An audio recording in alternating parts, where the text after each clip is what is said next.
Halo guys, film yang akan saya bahas kali ini berjudul Morbius yang dirilis pada tahun 2022.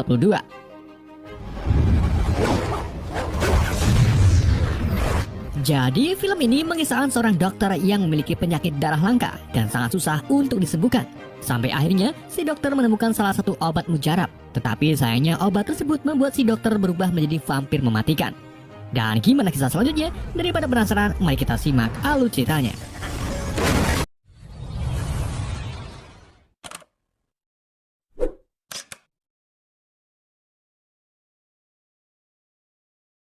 Film dibuka dengan seekor capung raksasa yang sedang terbang di atas hutan rimba Costa Rica.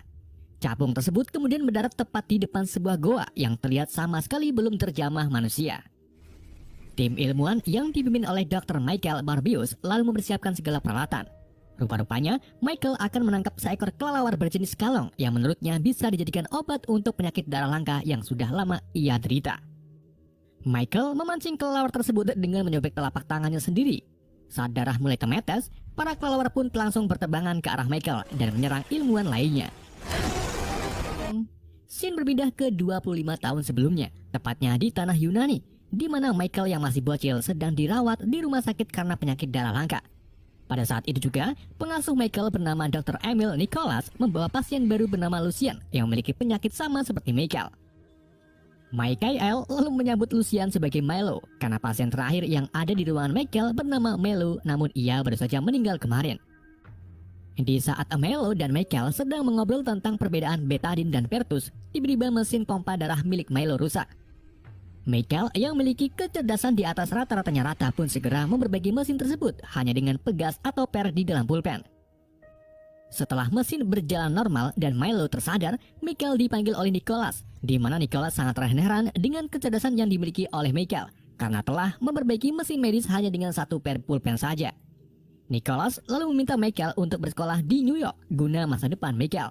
Michael pun setuju, tetapi dengan catatan Nicholas harus merawat Milo sampai dewasa. Setelah berangkat ke New York, Michael mengirim surat perpisahan kepada Milo. Saat Milo membaca suratnya, surat tersebut katut angin dan keluar dari jendela. Milo pun segera keluar dari rumah sakit untuk mengambil suratnya. Tetapi surat itu sudah diambil dulu oleh sekelompok murid Badung. Sekelompok murid tersebut lalu memukuli Milo sampai akhirnya Nicholas datang untuk menolong Milo. Kita kembali ke masa sekarang, tepatnya setelah Michael mendapatkan kelelawar di Costa Rica. Michael kini menjadi seorang dokter paling cerdas di dunia dan ia sering mendapatkan penghargaan termasuk penghargaan Nobel Perdamaian dari kerajaan Swedia. Sayangnya Michael menolak penghargaan tersebut dan lebih memilih melanjutkan profesinya sebagai tukang pembuat obat. Di rumah sakit, Michael merawat seorang gadis muda bernama Anna yang memiliki penyakit sama seperti Michael, yaitu penyakit darah langka. Michael tidak bertugas sendirian, ia selalu ditemani kekasihnya yang juga merupakan seorang dokter bernama Martin Bancroft. Setelah dari ruangan Anna, Michael dan Martin pergi ke laboratorium untuk melanjutkan proyek pembuatan obat atau serum penyakit darah. Michael berbicara kepada Martin tentang Milo yang sekarang menjadi pria dermawan tetapi penyakitnya sampai sekarang belum juga sembuh. Michael lalu memulai membuat serum dengan mencampurkan darah kelelawar tangkapannya dengan darah manusia. Menurut Michael, DNA kelelawar memiliki antikoagulan yang diyakini bisa menyembuhkan penyakit darah.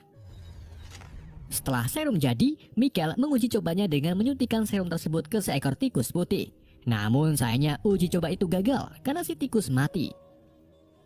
Beberapa saat kemudian, Michael mendapatkan kabar kalau Anna mengalami sawan. Michael pun segera menemui Anna lalu menyuntikkan obat penenang untuk menghindari stroke.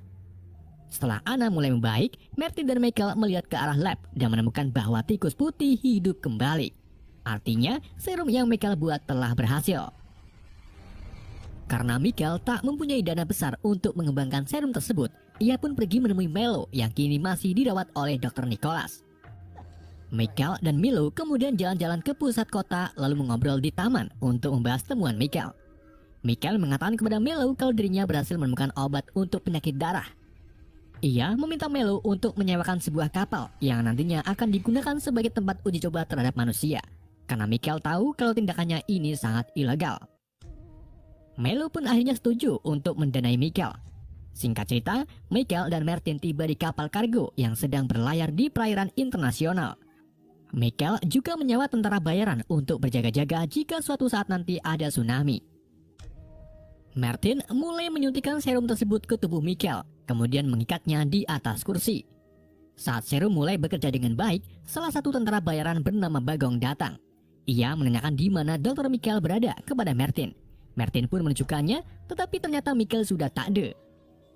Martin dan Bagong lalu masuk ke dalam lab dan menemukan Michael sedang merangkak di atap-atap. Michael secara langsung menyerang Bagong dengan sangat brutal. Ia memiliki kecepatan berpindah dan memiliki kuku-kuku tajam. Para tentara bayaran kemudian berdatangan untuk menyerang Michael. Tetapi Michael yang kini sudah menjadi monster vampir lebih dulu menyerang mereka dan juga menghisap darah mereka sampai habis.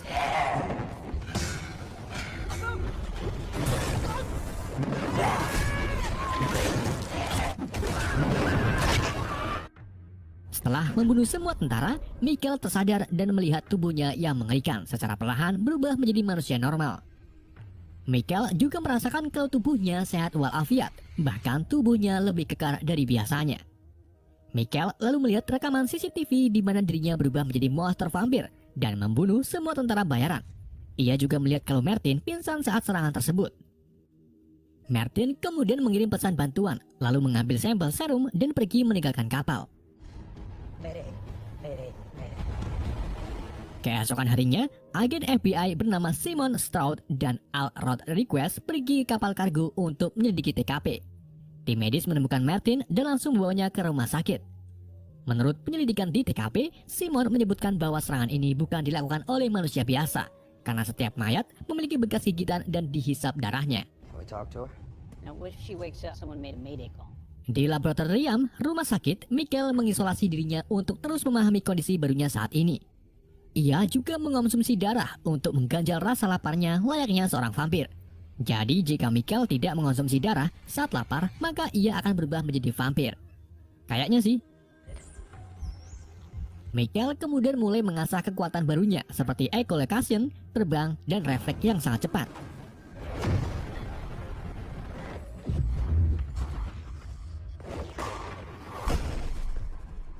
Michael lalu memasuki kandang kelelawar di mana kelelawar tersebut menganggap Michael sebagai pemimpinnya. Setelah itu, Michael mencoba menguji seberapa cepat reaksinya jika dirinya lapar. Ia memasuki sel kaca dan mulai merasakan perubahan. Bersama dengan itu, Melo datang. Ia membantu menyadarkan Michael dengan memberinya sekantong darah. Setelah Michael tersadar, Melo menyadari kalau serum buatan Michael telah membantunya sembuh dari penyakit darah. Melo memohon kepada Michael untuk memberinya serum tersebut. Tetapi Michael menolak karena tahu konsekuensinya yang sangat berbahaya. Melo pun akhirnya pergi dengan perasaan sedih. Di tempat lain, Simon dan rekannya mendatangi Martin yang kini sudah pulih. Simon menunjukkan beberapa foto mayat di kapal kargo dan menduga kalau Dr. Michael terlibat dalam pembunuhan ini. Sebagai seorang pacar, Martin pun enggan memberitahu soal ini kepada Simon. Di hari berikutnya, Michael diam-diam menjenguk Martin di rumah sakit. Bersama dengan itu, seorang perawat yang sedang piket malam tiba-tiba diteror oleh monster vampir. Vampir tersebut menghisap darah si perawat sampai ia tak bisa berkutik. Karena mendengar suara keributan, Michael pun keluar dari kamar Martin dan melihat kalau seorang perawat telah mati dalam kondisi kehabisan darah.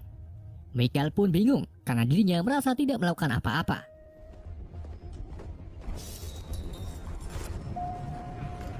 Saat Michael hendak keluar dari rumah sakit, ia dihadang oleh Simon dan Al. Michael mencoba melarikan diri melalui atap gedung, tetapi hal itu sia-sia karena Simon berhasil menembak peluru kejut ke tubuhnya.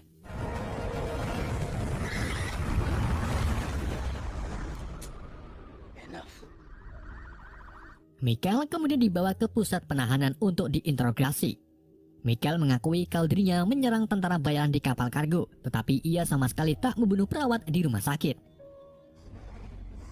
Saat Michael dimasukkan ke dalam sel, ia didatangi Milo sambil membawa sekantong darah. Setelah Milo pergi, Michael menemukan tongkat Milo yang ketinggalan di dalam selnya. Michael pun menyadari kalau Milo telah mengambil serum vampir dari laboratoriumnya. Mengetahui kalau Milo akan berbuat semena-semena, Michael pun berubah menjadi vampir, lalu meletik keluar dari sel.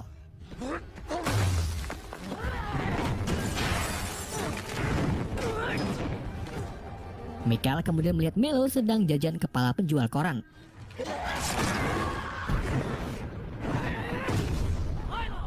Setelah keduanya bertemu, Melo mencoba meyakinkan Michael untuk bergabung dengannya. Tentu saja Michael menolak dan berjanji akan menemukan penawarnya. Michael lalu mengejar Melo sampai ke stasiun bawah tanah, di mana beberapa anggota kepolisian datang untuk menangkap Melo. Namun hal itu tak berhasil karena Melo bukan sekedar susu biasa.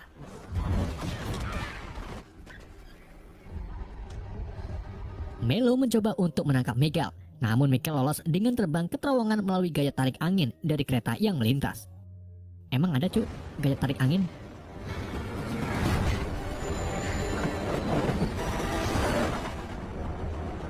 Di hari berikutnya, Martin kini sudah pulih dan menjalani hari-harinya seperti biasa.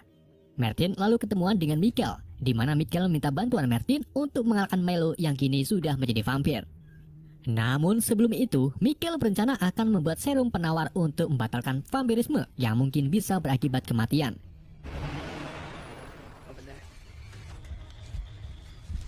Michael kemudian pergi mengikuti pengedar narkoba yang memiliki laboratorium.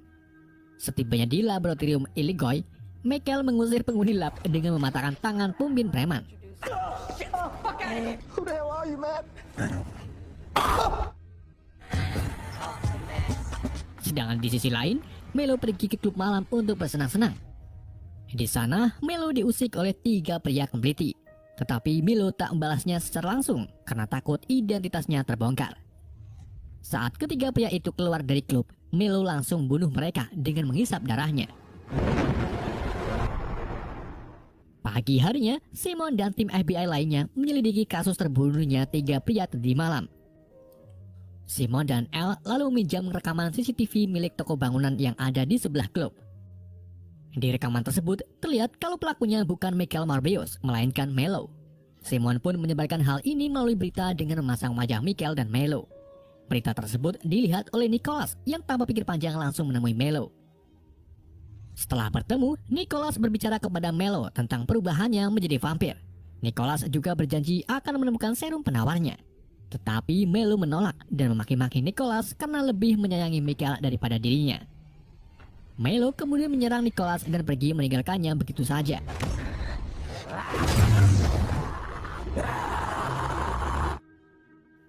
Sementara di laboratorium, Michael dan Martin akhirnya berhasil mengembangkan serum penawar yang terbuat dari hemochromatosis instan, sebuah zat yang bisa membunuh kelelawar dan sangat fatal bagi tubuh manusia. Gak lama kemudian, Michael mendapatkan telepon dari Nicholas yang beritahu kalau dirinya diserang oleh Milo. Setibanya di tempat Nicholas, Michael mendapatkan penglihatan kalau Milo telah menculik Martin. Michael pun langsung menggunakan kemampuan ekolokasinya dan terbang ke atas gedung tempat Martin berada.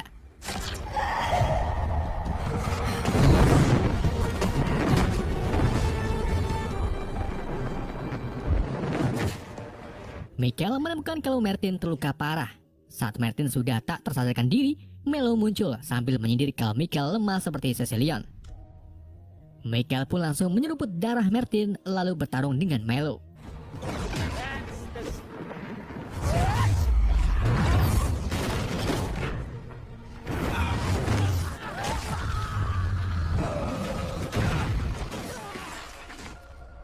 Michael yang belum makan kemangi mulai kewalahan menghadapi Melo.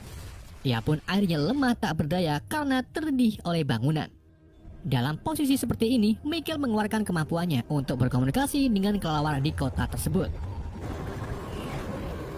Beberapa saat kemudian, puluhan ribu kelelawar berdatangan ke arah Michael dan menyembuhkan semua luka di tubuh Michael. Melo lalu mengambil besi runcing dan akan menusuknya ke tubuh Michael. Tetapi Michael lebih dulu menyuntikkan serum penawar ke tubuh Melo, yang pada akhirnya Melo pun tutup usia.